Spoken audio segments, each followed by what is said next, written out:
उपस्थित परम सौभाग्यशाली भागवत रस रसिक स्वरूप पथगामी जिज्ञासुवृंद,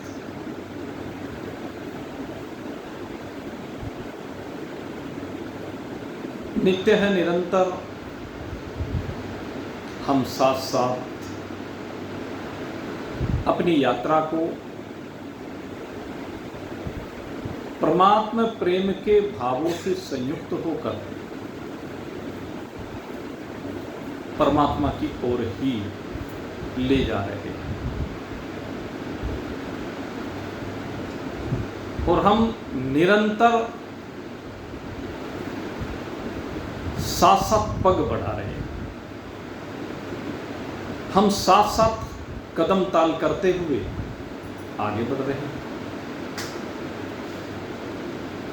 और हम भगवान से यही प्रार्थना करते हैं कि हम सबके पग निरंतर साथ साथ ही आगे बढ़ते चले जाएं। हम साथ साथ अपनी मंजिल पर पहुंच करके परम शांति विश्रांति को प्राप्त हो। और इसमें ये विचार सागर ग्रंथ हमारे लिए विशेष रूप से सहायक सिद्ध हो रहा है। ये ग्रंथ एक तरह से गुरु की भूमिका को भी निभा रहा है, क्योंकि इसके माध्यम से ही उपदेश प्राप्त कर रहे हैं। और ये वो उपदेश है जो समस्त भेद भ्रम की निवृत्ति करके एक अभेद ब्रह्म का प्रतिपादक है। इस ग्रंथ का अन्वेषण करने पर जीव और ब्रह्म की एकता सिद्ध होती है। बारंबार ये ग्रंथ जीव ब्रह्म की एकता को प्रतिपादित करता है। और कहते हैं जो अभी जीव ब्रह्म की एकता को सिद्ध नहीं कर पाए हैं या समझ नहीं पाए हैं, वह प्रक्रियाबद्ध तरीके से इस ग्रंथ की शरण को ग्रहण करें। इस ग्रंथ में पहले साधनों की चर्चा की गई। कहते कुछ साधन तो ऐसे जो इस ग्रंथ का अवलोकन करने से पहले के हैं। उसमें कर्मयोग, प्रोक्कार, दूसरे उपासना, जो इस ग्रंथ का अवलोकन करने से पहले कर लिए जाने चाहिए। तदुपरांत इसमें अनुबंध चतुष्ट की बात की गई। अनुबंध चतुष्ट के अंतर्गत सबसे पहले अधिकारित्व की बात की गई। इस ग्रंथ का अधिकारी कौन है? कहते हैं जिसको नित्य और अनित्य का विवेक हो गया, जिसने भली प्रकार से जो नहीं रहने वाला है उसको अनित्य समझ लिया है, और जो रहने वाला है उसको नित्य समझ लिया है। जिसकी समझ में आ गया कि ये जगत अनित्य है, ये जीवों के शरीर अनित्य है, और यहां तक कि शरीर तो चाहे ईश्वर ने भी धारण किया है, शरीर तो ईश्वर का भी अनित्य ही है।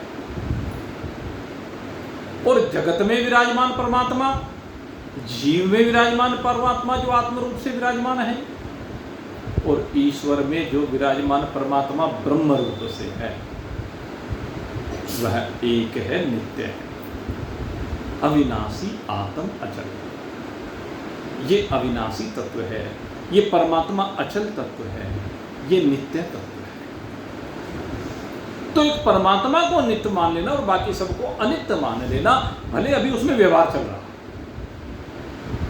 विवेक होने के बाद भी अभी व्यवहार है, ऐसा नहीं कि व्यवहार नहीं है, व्यवहार तो कहते समझ में तो आ गया, ये विवेक तो हो गया कि जगत अनित्य है। तो कहते हैं अब दूसरा स्टेप लेने की आवश्यकता है, दूसरा पग बढ़ाने की आवश्यकता है। और वो दूसरा पग क्या है? कहते हैं वो वैराग्य का है। कहते हैं जब आपने ये समझ लिया कि ये अनित्य है, ये झूठा है, ये परिवर्तनशील है, ये विनाशी है, ये रहने वाला नहीं है, ये साथ छोड़ देने वाला है, ये काल्पनिक है, तो अब इसके साथ जो चिपकाव है, इसमें जो आसक्ति है, इसको लेकर जो मैंपने और तेरेपन का भाव है, कहते अब इसको निवृत्त कर लो भाई। और इसका निवृत्त करने के लिए क्या करें? इस लोक से लेकर के परलोक तक जितनी भी भोग सामग्री है, चाहे वह इस लोक में विराजमान भोग सामग्री है, चाहे स्वर्ग में विराजमान, चाहे ब्रह्मा जी तक के लोक में विराजमान जितनी भी भोग सामग्री है, सारी की सारी, कहते हैं उस सब में रुचि का ना होना, राग का ना होना, उसकी इच्छा का ना करना। इस लोक से लेकर ब्रह्मा जी तक के लोक के भोगों की कोई भी इच्छा ना करना, क्योंकि जो इच्छा है ना, यही व्यक्ति की सबसे बड़ी शत्रु है। इसी का नाम वैराग्य है। अगर इच्छा नहीं है तो वैराग्य है, और इच्छा है तो राग है। तो इस राग की निवृत्ति करनी, क्योंकि हमारी समझ में आ गया कि अनित्य है, तो भाई अनित्य को छोड़ने का प्रयास करो, छोड़ो इस अनित्य को, इस अनित्य की चाहत मत करो, इस अनित्य की वृद्धि के बारे में मत चिंतन करो। क्योंकि पहले तो हम अनित्य को इकट्ठा करने के लिए प्रयास करते हैं, जब वो इकट्ठा होने लगता है, संग्रहित होने लगता है, फिर उसकी रक्षण का प्रयास करते हैं। कहते यही आसक्ति के कारण। तो आसक्ति को हटाइए, इसका नाम वैराग्य है। और आसक्ति को हटाकर अपने अंदर दूसरे रत्नों को भरते जाइए, भरते जाइए। आप रत्नों की खान है, रत्नाकर। जैसे सागर रत्नों की खान है ना, ऐसे आपका जो मन है, आपका जो अंतःकरण है, वो भी सागर के समान है। आप चिंतन करके देखें, अपने मन में और सागर में तुलना करके देखें। आपके मन में और सागर में जब आप तुलना करेंगे, दोनों में कोई अंतर आपको नजर नहीं आएगा। दोनों में कोई अंतर नजर नहीं आएगा। कहते कैसे? कहते सागर में हर क्षण लहरें उठती रहती हैं। सागर एक क्षण के लिए भी शांत नहीं होता। होता है क्या? जिस प्रकार से सागर एक क्षण के लिए भी शांत नहीं होता, हर क्षण उसमें लहरें उठती रहती हैं, ऐसे आपका मन है। मन भी जागृत अवस्था में और स्वप्नावस्था में, यानी जिसमें मन एक्टिवेट रहता है, ये दो अवस्था है। सुसुप्ति की बात नहीं, सुसुप्ति में क्योंकि मन सो जाता है। तो मैं कर रहा हूं बात जागृत और स्वप्न अवस्था की। इसमें मन की भूमिका बिल्कुल सागरवत है। जैसे सागर में से निरंतर वृत्तियां, लहरें निकल रही हैं, ऐसे मन में से निरंतर वृत्तियां निकल रही हैं। लहरें और वृत्तियां कोई फर्क नहीं है। कोई छोटी लहर, कोई मोटी लहर, कोई बहुत विकराल लहर, कोई सुखद लहर, कोई दुखद लहर। ठीक इसी प्रकार से मन की जो निकलने वाली वृत्तियां हैं, वो कोई छोटी वृत्ति है, कोई बड़ी वृत्ति है, कोई बहुत बड़ी वृत्ति है, विनाशक वृत्तियां भी हैं। ये जो मन की वृत्तियां हैं ना, इनमें और लहरों में कोई फर्क नहीं है। वो भी प्रवाहित होती है, ये भी प्रवाहित होती है, और किनारे पर पहुंचने पर समाप्त हो जाती है। जैसे लहर किनारे पर पहुंची, समाप्त हो गई, ऐसे ही मन की वृत्ति जैसे ही दृश्य तक पहुंची, शब्द तक पहुंची, शब्दाकार हुई और लौट करके मन के पास आई, तो वो लय को प्राप्त हो। यही स्वाभाविक भाव है दोनों का कि दोनों में कोई अंतर नहीं है। तो मन में उठती हुई इन तरंगों को, इन कल्पनाओं को, इन इच्छाओं को, इन वासनाओं को शांत कीजिए। ये स्पृहा, तृष्णा, वासना, ये गर्त की ओर लेकर जाती है। इनको शांत करना है और इनकी जगह, इन विनाशक वृत्तियों की जगह, इन विनाशक पदार्थों की जगह जरा हीरे मोती चुगने प्रारंभ कीजिए हंस बन करके। और हंस क्या कहें, हम तो परम हंस कहेंगे। हंस तो एक पक्षी होता है, जैसे वो दूध को चुग लेता है, मोती मोती को चुग लेता है? दूध पी जाता है, पानी छोड़ देता है हंस। ऐसे ही मोती उसके सामने रख दीजिए मिला करके कुछ भी, वो मोती मोती खाता है। तो ऐसे ही आप भी यहाँ पर गुणग्राही बने, रत्नों को ग्रहण करने वाले बने, यहाँ संसार से मोतियों को ग्रहण करें। और ये मोती कौन से हैं? सम का मोती है, दम का मोती है, तितिक्षा का मोती है, श्रद्धा समाधान को प्रति के मोती। इन मोतियों को ग्रहण कीजिए, इनका संग्रह कीजिए। यह आपकी वास्तविक संपत्ति है। ये संपत्ति आपकी वास्तविक संपत्ति है। बाकी सारी संपत्ति वो अनित्य है। तो इस संपत्ति को आप संग्रहित करें। और चौथी बात कही, प्रबल जिज्ञासा, प्रबल मुमुक्षुता। एक प्यास होनी चाहिए और उस प्यास को बुझाने का प्रयास होना चाहिए। चिंतन करके देखें, जेठ का महीना हो,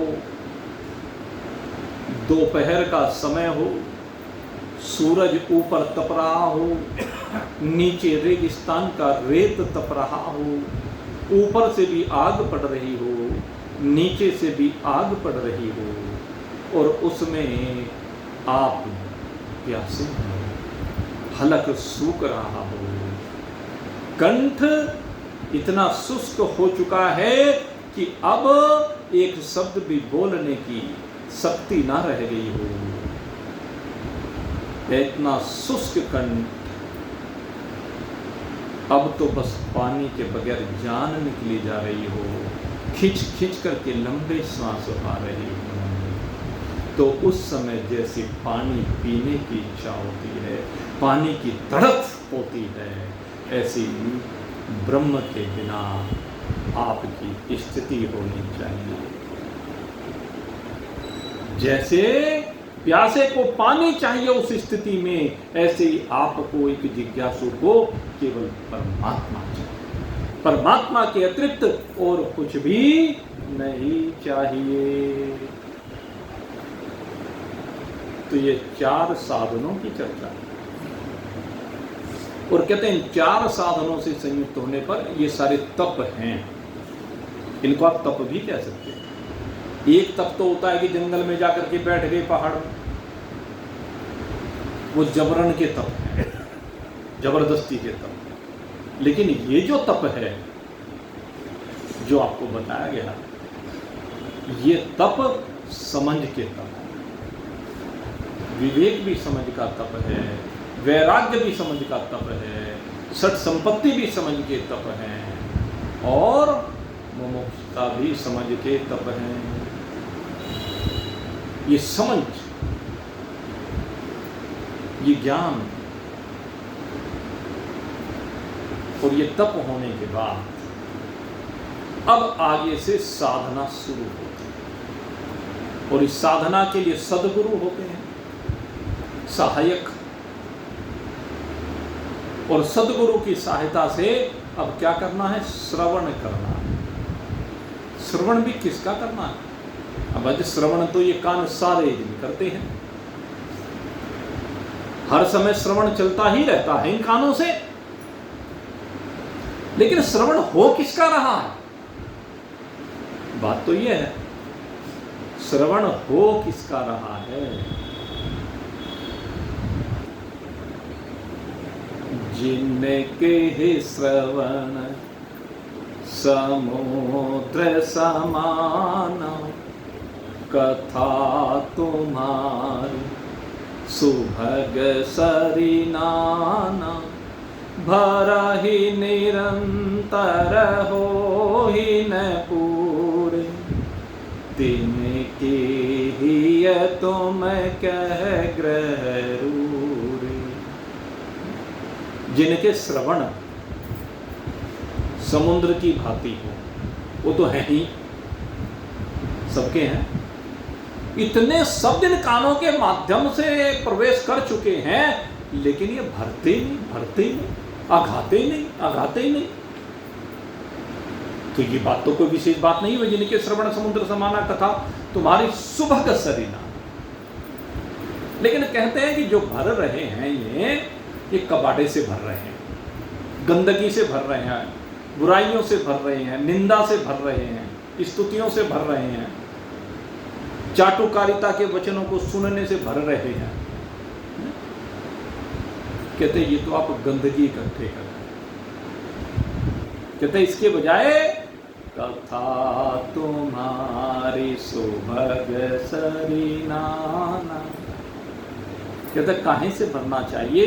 कहते हैं ये परमात्मा के प्रेम से भरने चाहिए। उन कथाओं के माध्यम से जहाँ परमात्मा ने अपने भक्तों के ऊपर प्रेम लुटाया है, उनके ऊपर कृपा की है, उन कथाओं में डूबने से जो प्रेम हृदय में आता है, उससे आपके श्रवण भर जाने चाहिए और कभी भी उससे अघाए नहीं। ये आत्मज्ञान की जो चर्चा है, ये आत्मज्ञान का जो असीम अनंत समुद्र है, ये आपके अंदर भर जाना चाहिए, प्रवेश कर जाना चाहिए। इतना सत्संग होना चाहिए, इतना स्वाध्याय होना चाहिए कि बस आप तृप्त हो जाएं। ऐसे श्रवण हमारे होने चाहिए। श्रवण की सबसे ज्यादा महत्ता कही गई तो वेदांत वाक्यों का सुनना, वेदांत वाक्यों का पढ़ना, इसमें दोनों चीज आ गई। स्वयं का स्वाध्याय भी आ गया वेदांत शास्त्रों का, और गुरु के मुख से उनको परिभाषित करना, युक्तियों के द्वारा समझाना, अनुभव के द्वारा अनुभूति कराने का प्रयास करना, वो सब इस श्रवण के अंतर्गत आ गया। गुरु का जो प्रयास है कि जब कोई जिज्ञासु मेरी शरण में आया है तो तृप्त हो जाना चाहिए, गुरु का भाव ये होता है। तो ऐसा श्रवण। फिर कहते हैं गुरु जी ने तो श्रवण करा दिया, अब मनन कीजिए। जब तक मनन नहीं करेंगे वो अंदर घुसेगा नहीं। जो गुरु जी ने कह दिया वो अंदर घुसना चाहिए, वो अंदर टिकना चाहिए, वो अंदर ठहरना चाहिए, स्थिरता को प्राप्त होना चाहिए, अचलता को प्राप्त होना चाहिए। और स्थिर और अचल होते ही वो असीम होता चला जाए, अनंत होता चला जाए। ऐसा आपका मन, क्योंकि मनन तो अनंत ही है, अनंत काल से आप करते आ रहे हैं और पता नहीं कब तक करते रहेंगे। तो बस मन की दिशा को बदल देना है। मन कहां पर मनन कर रहा है, किस चीज का मनन कर रहा है, इस मन के मनन की दिशा को बदल देना है। इस मन से जो मनन करना है वो जीव ब्रह्म और ईश्वर का करना है, जगत का करना है, जगत की अनित्यता का, जीव की आत्मा का, ईश्वर की ब्रह्मता का, ये मनन करना है। ये मनन जब हम करने लगेंगे तो आनंद आता चला जाएगा। और तदुपरांत निधि ध्यासन की बात की जा रही है। कहते निधि ध्यासन क्या है? कहते जो ब्रह्माकार वृत्ति, ये जो मनन के द्वारा आप ब्रह्म का चिंतन कर रहे हैं, ये वृत्ति अंतराय से रहित हो जाए, व्यवधान से रहित हो जाए, विघ्न से विरहित हो जाए, सब प्रकार के डिस्टरबेंस से रहित हो जाए। जब ऐसी स्थिति होती है तो इसी को निधिध्यासन कहते हैं। और इसी निधिध्यासन के अंतर्गत समाधि भी आती है। और कल समाधि के संदर्भ में आपके सामने चर्चा की गई थी। समाधि के विभिन्न स्वरूपों को आपके सामने वर्णित किया गया था। समाधि वैसे तो सीधी सी परिभाषा है समाधि की, जब आपकी बुद्धि समता में विराजमान हो जाए, आपकी बुद्धि सम हो जाए, अर्थात न जगत रहे, न जीव रहे, न ईश्वर रहे, बल्कि केवल एक परमात्मा मात्र शुद्ध सच्चिदानंद घन ब्रह्म मात्र शेष रह जाए। इसको समता कहते हैं। तो ब्रह्म के बारे में मनन करते करते, चिंतन करते करते, ये ब्रह्माकार वृत्ति बनाते बनाते जब एक ब्रह्म मात्र शेष रह जाए, ये निधिध्यासन की अवस्था, इसी को निधिध्यासन कहते हैं। एक ब्रह्म मात्र रह जाना ये समाधि भी कहलाता है। समाधि दो प्रकार की होती है, एक सविकल्प समाधि होती है, एक निर्विकल्प समाधि होती है। ये समाधि दो प्रकार की। और आपको एक बात बता दूं, बहुत से लोग कहते हैं भाई बड़ी मेहनत करनी पड़ती है समाधि। समाधि की अवस्था ब्रह्माकार वृत्ति की अवस्था बन जाती है। भाई मान लीजिए किसी की चाहे एक क्षण के लिए बनी तो बन गई ना, लेकिन मुख्य बात क्या है, वो एक क्षण के लिए बनी हुई वृत्ति की अवस्था वो निरंतर रहे, उसे टिकाएं, उसे रोकें, वही तो समाधि बन जाती है। उस वृत्ति को रोकना, टिकाना, स्थिर करना, अचल करना, यही समाधि। और ये दो प्रकार की समाधि जो कही, कहते हैं सहज होती है, बहुत ज्यादा टेंशन लेने की आवश्यकता नहीं। जो साधन आप करते जा रहे हैं, एक साधन किया तो दूसरा स्वतः ही होने लगेगा, अगला स्टेप। आप देखें, जिस समय आप जीने में चढ़ते हैं तो जीने में चढ़ते हुए दो पौड़ियों पर आपके पग होते हैं, एक पग नीचे की पौड़ी पर, एक ऊपर की पौड़ी पर। अब आप ध्यान करें, आप अपना पग तीसरी पौड़ी पर लाना चाह रहे हैं। जब तीसरी पौड़ी पर पग लाना चाह रहे हैं तो जो पहली पौड़ी पर आपका पग है, धीरे धीरे धीरे उसे उठाना प्रारंभ करेंगे। वो उठेगा, एकदम तो नहीं रखा गया, तो फर्स्ट से थर्ड पर जब वो रखा जाएगा, फर्स्ट स्टेप से थर्ड स्टेप, वो जो बीच का ड्यूरेशन है, फर्स्ट स्टेप श्रवण है, सेकंड स्टेप मनन है, थर्ड स्टेप निधिध्यासन है। तो श्रवण और मनन फर्स्ट और सेकंड स्टेप पर आपके दो पग हैं, यानी श्रवण पर भी जमा हुआ है, मनन पर भी जमा हुआ है। लेकिन अब आपके अंदर अभिलाषा हुई कि तीसरे पग, तीसरी पौड़ी पर हम पहुंचे, तीसरे पग को हमें आगे बढ़ाना है, अपना तीसरा पग रखना है, ये कह लीजिए, जो भी कहें। तो पहला पग उठाया, यानी श्रवण से पग उठा। अब श्रवण की मात्रा घटी, और श्रवण की मात्रा घटते घटते घटते वो निधिध्यासन पर जैसे ही पग धरा गया, यहां से निधिध्यासन प्रारंभ हो गया। मनन वाला पैर तो पूरा जमा हुआ है, सारा लोड मनन पर है, और मनन होते होते ही आपका पग श्रवण से निधिध्यासन पर चला है। यानी दो साधनाएं साथ साथ चली, पहले श्रवण और मनन साथ साथ चला, फिर मनन पर जब आपका पैर बढ़िया तरह से जमने लगा तो श्रवण से आपका पग उठने लगा, निधिध्यासन की ओर बढ़ने लगा। अब आपका पग निधिध्यासन की सीढ़ी पर आ गया। तो श्रवण की अब आवश्यकता समाप्त हो गई। अब श्रवण की आवश्यकता नहीं रही, अब मनन। अब धीरे धीरे आप निधिध्यासन की पौड़ी पर अपना पग जमाएं, लेकिन मनन साथ साथ चलता रहे। क्योंकि मनन निधिध्यासन के साथ साथ चल रहा है, तो वो निधिध्यासन अभी पक्का नहीं है। पक्का कब होगा? जब मनन की पौड़ी से पग उठ जाए। मनन की पौड़ी से पग उठे बिना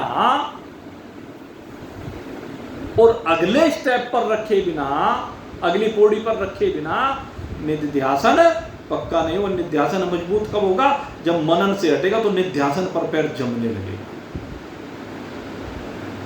अभी मनन और निधिध्यासन दोनों साथ साथ चल रहे हैं, ये दोनों साथ साथ ही चलते हैं। चलने दीजिए साथ साथ, अपने आप उठेगा पैर, समाधि की ओर अपने आप बढ़ेंगे आगे।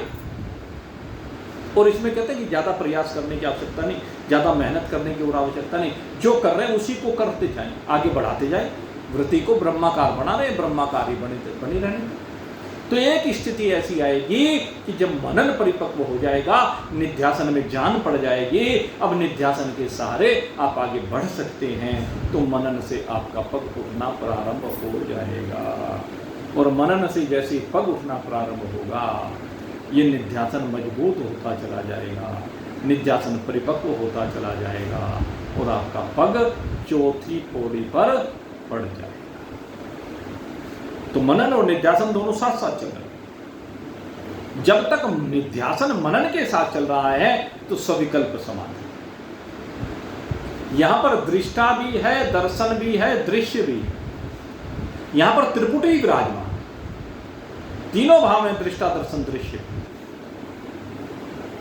दृश्य का भी अवलोकन हो रहा है अभी चूंकि मनन चल रहा है ना, तो मन में कहीं ना कहीं थोड़ा बहुत दृश्य प्रपंच है जिसका दर्शन अंतःकरण को हो रहा है।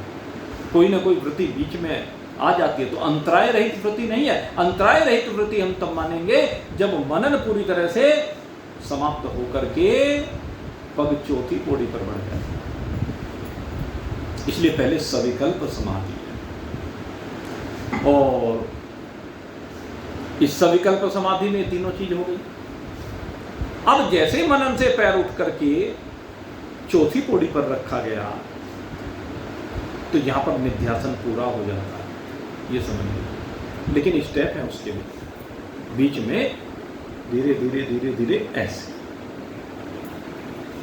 और वो स्टेप क्या? निर्विकल्प समाधि, जहां पर त्रिपुटी का भान ना हो, जहां पर त्रैत का भान ना हो, जहां पर यह त्रैत समाप्त हो जाता है, वहां पर निर्विकल्प समाधि सिद्ध होने लगती है। और यह निर्विकल्प समाधि भी दो प्रकार की यहां पर कही गई। एक बाह्य आलंबन को लेकर है, एक आंतरिक आलंबन को लेकर है। अभी आलंबन है, निधिध्यासन में भी अभी आलंबन है। एक में बाह्य आलंबन है, एक में आंतरिक आलंबन है। बाह्य आलंबन का मतलब जब आप बाह्य भगवान की मूर्ति आदि है, जो अपने से बाहर है, किसी भी स्वरूप की कल्पना, कोई भी स्वरूप अपने सामने रखा भगवान का, और उसके माध्यम से वृत्ति को परमात्माकार करना प्रारंभ किया, तो ये बाह्य निर्विकल्प समाधि, जो बाहर के कारण से समाधि में आप पहुंच रहे हैं। जब उस स्वरूप मात्र में आप टिक करके रह गए, जैसे मीरा गिरधर के बाह्य स्वरूप में टिक गई, एक हो गई बाह्य स्वरूप में स्थूल रूप से, जगन्नाथ भगवान के साथ चैतन्य भी। तो इसको कहते हैं बाह्य निर्विकल्प समाधि। और एक आंतरिक है जिसमें कोई दूसरा आलंबन नहीं है, केवल अपने स्वरूप का आलंबन है। अनंत है, असीम है, अपार है, अनंत है, अखंड, अद्वैत, जहां पर द्वैत की कल्पना नहीं रहती, केवल अद्वैत चिंतन होता है, केवल अपना चिंतन होता है। अहम ब्रह्मास्मि, अहम ब्रह्मास्मि, अहम। वृत्ति निरंतर ब्रह्माकार होती चली जाती है, तो इसको कहते हैं आंतर निर्विकल्प समाधि। और ये आंतर निर्विकल्प समाधि भी दो प्रकार की गई। ये जो दो प्रकार की अंतर निर्विकल्प समाधि है, इसमें एक से साक्षात्कार होता है, एक से साक्षात्कार नहीं होता, क्योंकि प्रयोजन तो यही है ना। जो समाधि की स्थिति में पहुंच रहे, प्रयोजन क्या है? कि भगवत साक्षात्कार हो, अपने स्वरूप का साक्षात्कार हो, यही तो है। तो एक स्थिति तो ऐसी है कि साक्षात्कार हो गया, और एक स्थिति ऐसी है कि साक्षात्कार नहीं हुआ। दोनों ही बातें संभव हैं। तो कहते हैं जो असाक्षात्कार रूप समाधि है, उसका कारण क्या है? कहते हैं परोक्ष भान सहित। क्या है? परोक्ष भान। किसका? परमात्मा का। परोक्ष भान का मतलब क्या है? परोक्ष भान माने अभी थोड़ा सा झीना सा पर्दा रह गया, बहुत झीना सा पर्दा रह गया, मिलन में जरा सी कमी रह गई एक पर्दे के कारण से, बीच में एक पर्दा डाल दिया गया, हल्का सा झीना सा आवरण रह जाता, इसलिए उसमें साक्षात्कार नहीं हो पाता।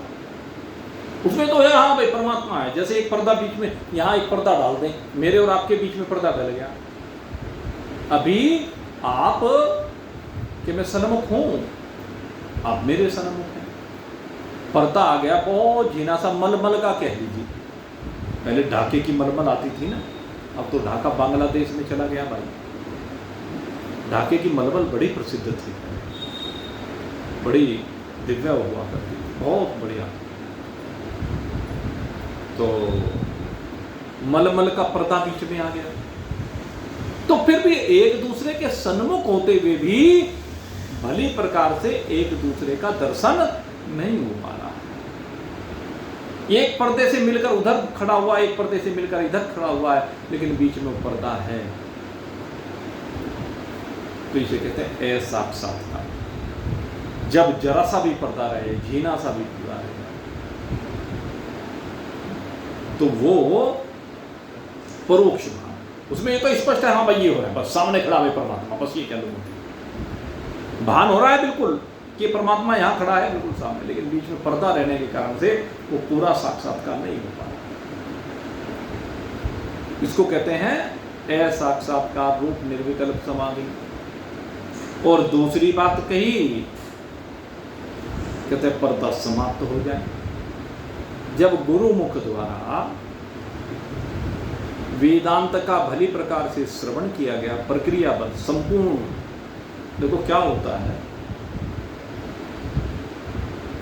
जो जिज्ञासु होता है ना, हमारे यहाँ प्रबल जिज्ञासु कहा गया, प्रबल जिज्ञासु को कहा गया जो ज्ञान को पूरा ग्रहण करे, एक शब्द भी छोड़े नहीं। आपके सामने वेदांत स्वाध्याय की, प्रवचन की प्रक्रिया रखी थी श्रुति सकलिंग संग्रह के अनुसार। तो वेदांत का जो प्रवचन होता है वो आरंभ से एक विषय बनकर के चलता है और वो जुड़ाव होते होते चलता है।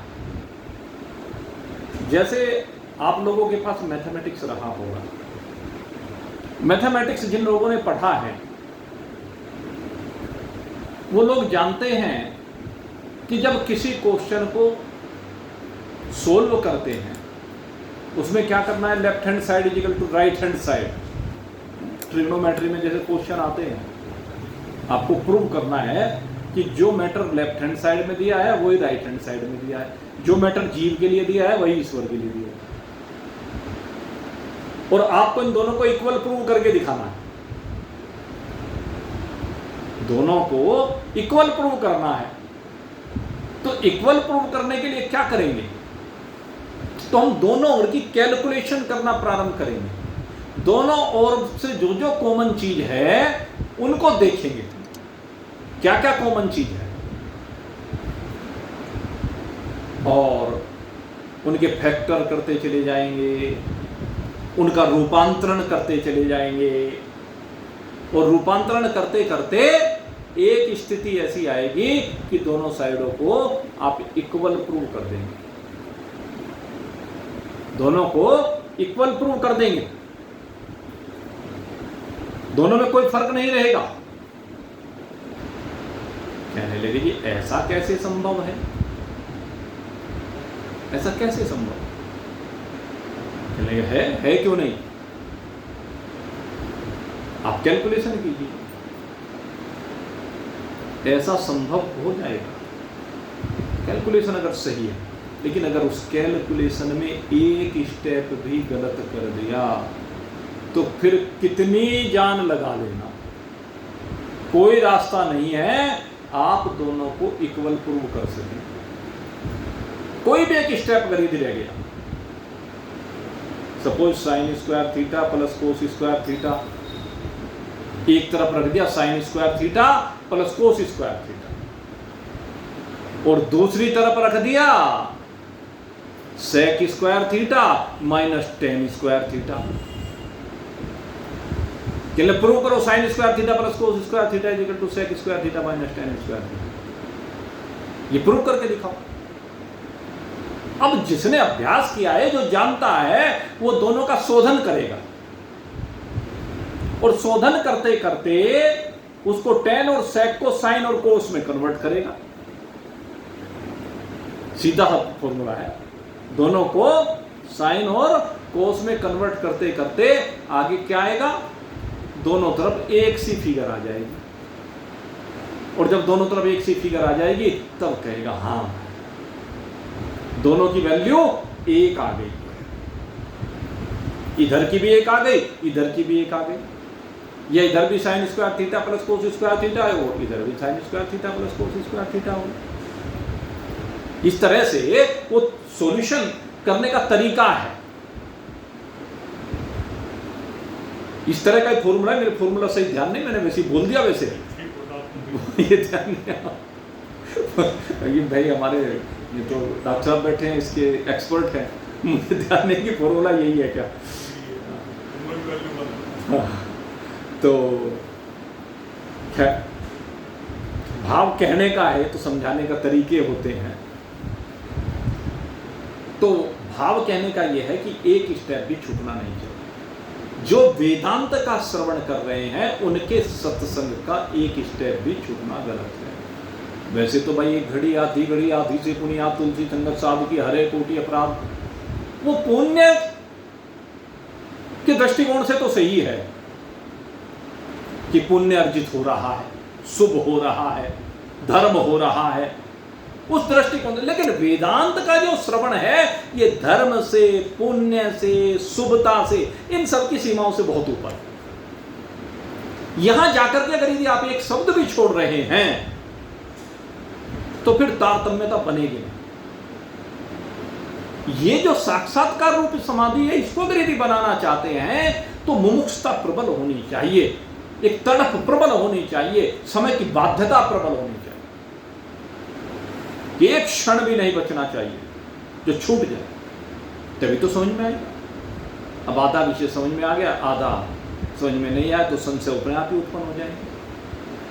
चाहे जैसे भी हो प्रयास करें। और अब तो भाई आपके लिए ये आजकल ऐसी सुविधाएं आ गई, अब तो चलो यहाँ अगर किसी कारण से पूरा नहीं सुन पाए तो YouTube खोलो और उस पर सुन लो भाई। लेकिन YouTube पर भी जो लोग सुनते हैं, जरूरी है कि YouTube पर सुनने वाले बहुत लोग हो रहे हैं, रोज सुन रहे हैं। तो जो सुन रहे हैं ना, एक काम करें, उस समय एकाग्रता के साथ सुने, घर के काम करते हुए मत सुने, क्योंकि मन तो एक है ना। हे साधक, तेरा मन तो एक है, मन तो तेरा एक है, चाहे जहां लगाए, चाहे हरि का भजन करे,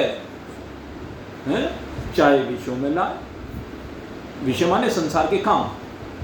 अगर संसार के काम करते हुए आप सुनेंगे, शुभता के दृष्टिकोण से तो ठीक है, पुण्य के दृष्टिकोण से ठीक है, धार्मिकता के दृष्टिकोण से ठीक है, लेकिन पारमार्थिक दृष्टिकोण से अगर यदि देखा जाए तो सिद्धि नहीं होती, काम नहीं बनता। इसलिए अंतराय रहित, किसी भी प्रकार के विघ्न से रहित होकर के वेदांत का श्रवण किया जाता है। वही वेदांत का श्रवण आपको साक्षात्कार रूप समाधि में लेकर के जाता है।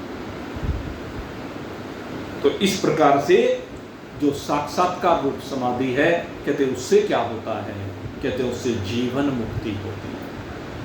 कि जीवन मुक्ति क्या होती है, कहते जीवन मुक्ति की स्थिति वह होती है कि फिर जीवन में, क्योंकि जब तक शरीर है, इस जीवन की यात्रा में, इस शरीर की यात्रा में जब तक शरीर की हरिओम तत्सत नहीं हो जाती, कहते हैं मन फिर संसार में कहीं भी जाता नहीं है। कहीं आसक्त नहीं होता, कहीं चिपकता नहीं, समता आ जाती। शुभ में भी सम है, अशुभ में भी सम है, लाभ में भी सम है, हानि में भी सम है, सत्य में भी सम है और असत्य में भी सम है, ज्ञान में भी सम है, अज्ञान में भी सम है, अनुकूल में भी सम है, प्रतिकूल में भी सम है, पाप में भी सम है, पुण्य में भी सम है। इस बात को ध्यान रखना, जड़ में भी सम है और चैतन्य में भी सम है। क्यों? क्योंकि ब्रह्माकार वृत्ति की स्थिति में ये सारी वृत्तियां ही ब्रह्माकार हो जाती हैं। शुभता भी ब्रह्म, अशुभता भी ब्रह्म, पाप भी ब्रह्म, पुण्य भी ब्रह्म, धर्म भी अधर्म भी, लाभ हानि, प्रतिकूल अनुकूल इत्यादि जो भी विपरीत भाव है, कहते वो सब के सब समता को प्राप्त हो जाए। द्वैत, द्वैत क्या हकीकत ये है, अपने स्वरूप में जाने के बाद अद्वैत भी नहीं रहता, द्वैत तो रहता ही नहीं। यही तो द्वैत, शुभ और अशुभ ये द्वैत है। तो ये द्वैत तो निमट गया, द्वैत के साथ साथ अद्वैत भी अपने आप में ही लय हो जाता है। वो अंतिम स्थिति है जब अद्वैत भी अपने स्वरूप में लय हो जाए, फिर कुछ कहने सुनने की बात ही नहीं रह जाती, बस फिर तो अपनी मस्ती में मस्त है, अपने आप ही अपने आप में अपने आप की मस्ती ले रहा, आनंद ले रहा। तो ऐसी स्थिति होती है। लेकिन ये निधिध्यासन से नहीं केवल, अभी ये बात मैंने निध्यासन से आगे की बात कर दी, यद्यपि ये चर्चा निधिध्यासन को लेकर चल रही है। निधिध्यासन में ब्रह्माकार वृत्ति की स्थिरता को बनाना है। अभी ब्रह्माकार वृत्ति की स्थिरता, अब निधिध्यासन के बाद चौथी पैड़ी आई। लेकिन यहां पर अब इन्होंने जो बात कही कि ये तीन चीज की, किंतु इन तीनों को करने से जो तीन साधन है, श्रवण मनन निध्यासन, इन तीनों का फायदा क्या होगा भाई? जो आपने तीन साधन बताए, इनसे क्या होगा? कहता है बुद्धि के अंदर दो दोष हैं, हमारे अंतःकरण में दो दोष हैं, एक असंभावना है, एक विपरीत भावना है। कहते हैं असंभावना क्या है? कहते हैं असंभावना का मतलब है प्रमाणगत संशय। असंभावना को क्या है? प्रमाणगत संशय। संशय जो भी होते हैं, वैसे तो प्रमाणगत भी है संशय, प्रमेयगत भी है। प्रमाणगत संशय हो चाहे प्रमेयगत संशय हो, कहते ये जो है असंभावना है। इसको अभी परिभाषित करेंगे। अभी जो संशय है, चाहे प्रमाणगत हो चाहे प्रमेयगत हो, असंभावना के अंतर्गत में आते हैं। बुद्धि में जो संभावना दोष है उसकी निवृत्ति हो जाती है। और दूसरे कहा कि जो विपर्य भावना है, विपरीत भावना है, वो नष्ट हो जाती है। श्रवण मनन निध्यासन से ये दोनों चीजें नष्ट हो जाती है। न संशय रहता, न विपर्य रहता। कहते हैं संशय कैसे दूर होता है? कहते जब हम श्रवण करते हैं ना वेदांत पाठ, तो इससे प्रमाणगत संशय दूर होते हैं श्रवण के द्वारा। कहते हैं प्रमाणगत संशय, कौन से संशय को आप प्रमाणगत कह रहे हैं? कहते जो हमारे प्रमाण हैं, हमने प्रमाण किसको माना? इन ग्रंथों को प्रमाण माना, अपने शास्त्रों को प्रमाण माना। कहते श्रवण किए जाने पर प्रमाणों के संशय दूर हो जाते हैं। जीव इस व्यवहारिक जगत में अनेक संशयों से संयुक्त होता, लेकिन जैसे ही हम श्रवण करते हैं, गुरु के द्वारा सब में एकता का प्रतिपादन किया जाता है, तो ब्राह्मण क्षत्रिय वैश्य शूद्र आदि के संदर्भ में जो संशय निवृत्त हो जाते हैं। न फिर कोई ब्राह्मण रहता, न क्षत्रिय रहता, न वैश्य रहता, न शूद्र रहता, क्योंकि शुद्ध ब्रह्म हो जाता। वो निश्चय कर लेता है मैं ब्राह्मण नहीं हूं, मैं वैश्य नहीं हूं, मैं क्षत्रिय नहीं हूं, मैं शूद्र नहीं हूं, अपितु शुद्ध सच्चिदानंद घन ब्रह्म हूं। श्रवण से ये समझा दिया जाता है कि तेरे अंदर न ब्राह्मणपना है, न क्षत्रिय वैश्य शूद्रपना। न तेरे अंदर ब्रह्मचारीपना है, न गृहस्थीपना है, न वानप्रस्थी, न सन्यासी। कहते ये कुछ नहीं है। दूसरे, ये तो एक लौकिक बातें हुई। अब संशय क्या है? जीव जगत और ईश्वर को लेकर जो संशय। ईश्वर कौन है, ईश्वर कैसा है, जगत ये कैसे चल रहा है, कौन चला रहा है, किस प्रकार से चल रहा है, ये जीव के कर्म संबंधी ये जो भोग होते हैं, ये जितने भी प्रारब्ध संबंधी, संचित कर्म संबंधी, या ये क्या नाम समय समय पर आकर के जो हम कर्म करते हैं संस्कारों के कारण से, इत्यादि इत्यादि, इन विषयों में जो संशय होते हैं, कहते वो श्रवण किए जाने से सब दूर होते चले जाते। वैसे तो सीधे सीधे शास्त्रों के संशय कहा, क्योंकि कई बार ऐसा लगता है जब हम शास्त्रों को पढ़ते हैं कि एक शास्त्र ने कुछ कहा और दूसरे ने कुछ कहा, तो भ्रमित हो जाते हैं। यद्यपि कितने भी शास्त्र पढ़ लीजिए, सब शास्त्रों की एक वाणी है। समझाने का ढंग अलग है, युक्तियां अलग है। दूसरी बात क्या है? कोई शास्त्र एक विषय विशेष का निरूपण कर रहा है, दूसरा शास्त्र दूसरे शास्त्र विशेष का निरूपण कर रहा है, तीसरा तीसरे विषय विशेष का निरूपण कर रहा है। तो हमारी बुद्धि ये काम नहीं कर पाती, पकड़ नहीं कर पाती। तो गुरु की शरण में आने पर गुरु इन प्रक्रिया ग्रंथों के द्वारा उन सबकी एकता कर देते हैं, उन सबको एक साथ जोड़ के दिखा देते हैं। अब स्कूल में जाएं, अब मैथमेटिक्स के टीचर आए, उन्होंने मैथ्स की महत्ता के बारे में बताना शुरू कर दिया। फिजिक्स के टीचर आए, उन्होंने फिजिक्स की बताना शुरू कर दिया। केमिस्ट्री क्या है, केमिस्ट्री का बताना शुरू कर दिया। इकोनॉमिक्स क्या है, उन्होंने इकोनॉमिक्स को सिद्ध कर दिया। ज्योग्राफी क्या है, ज्योग्राफी वाले। अब अगर यदि देखा जाए, सबकी अपनी अपनी महत्ता है और सब पूर्णता की ओर लेकर जाते हैं। सभी जो है आपको पूर्णता की ओर ले जाते हैं। अगर मैथमेटिक्स का अध्ययन आप कर रहे हैं तो मैथमेटिक्स आपको अनंतता की ओर लेकर जाता है। इसमें एक कैलकुलस होती है मैथमेटिक्स में, और उसमें इन्फिनेटिव वो वैल्यू होती है इन्फिनेटिव में, extends to infinitive. Suppose सूरज की दूरी का पता कैसे लगाया? ये कैलकुलस है जो यहाँ से सूरज की दूरी का पता लगा रही है। हमने जो सूरज की दूरी का पता लगाया, तो सूरज की दूरी का एक्यूरेट पता लगाने में कैलकुलस का रोल है। एक लिमिट का चैप्टर आता है, उससे इसको सोल्व किया जाता है, पता चल गया। तो बड़ी महत्ता है कैलकुलस की। फिजिक्स वाले आए, उन्होंने कहा देखो हमने लाइट की हम चर्चा, हम आपको लाइट के बारे में समझा रहे, हम आपको मैग्नेट के बारे में समझा रहे, हम आपको साउंड के बारे में समझा। कहने आपके वेदांत में क्या समझाया जाए? यही तो है भूताकाश। भूताकाश ही तो है। अब बायोलॉजी वाला आया, कहने अरे मैं जीवों को समझा रहा हूँ, जंतुओं को समझा रहा हूँ, वनस्पति को समझा रहा हूँ। बात तो उसकी भी ठीक है। केमिस्ट्री वाला आया, कहने मैं तुम्हें रसों का ज्ञान करा रहा हूँ, सारे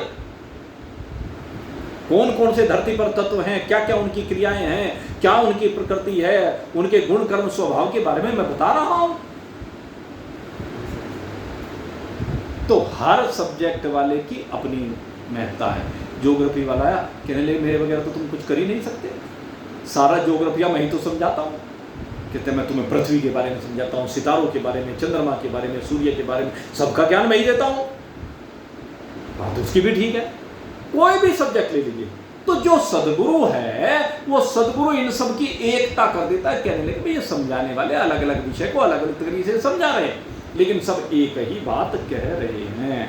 तो जब वो एक बात सबको मिला करके समझा देते हैं कि ये सब एक ही हैं, इनमें कोई भेद नहीं है, अपने भेद की भ्रांति को दूर कर लो, तो हमारा संशय निवृत्त हो जाता है।